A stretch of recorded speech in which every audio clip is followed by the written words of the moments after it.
Hi, everybody. Ian Bremmer here. Around your world in 180 seconds. Lots of questions. We're going to start with Afghanistan. What did you think of President Biden's speech on the Afghan withdrawal?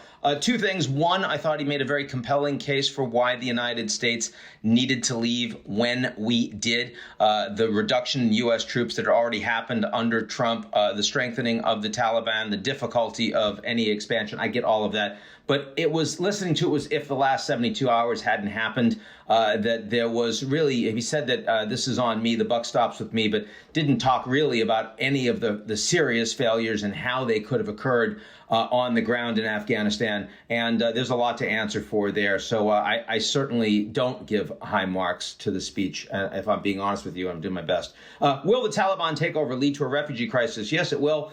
We've got some 2.5 million Afghan refugees right now, though millions more returned after the Taliban were removed from Afghanistan, from power.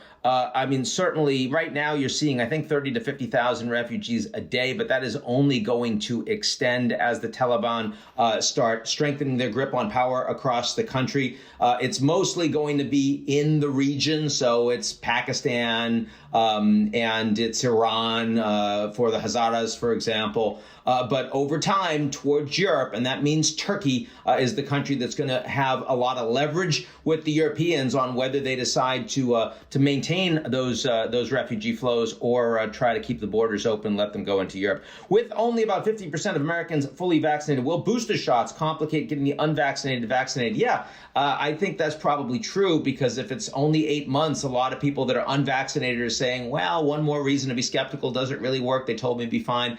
Again, the science is new, and we're learning about this disease more and more every day. You only have data on how well the vaccines work over time as time passes, because it's the first time anyone's been vaccinated with this stuff. The bigger challenge, I see it, is that Americans are going to be vaccinating the entire population with boosters before much of the world has gotten a single shot. And that puts the U.S. directly at odds with those governments and with the World Health Organization. This wouldn't be so hard for an America First presidency, but it's a lot harder for Biden, who says that we're multilateral and want to work with everybody else. That's it for me. Be safe, everybody, and I'll talk to y'all real soon.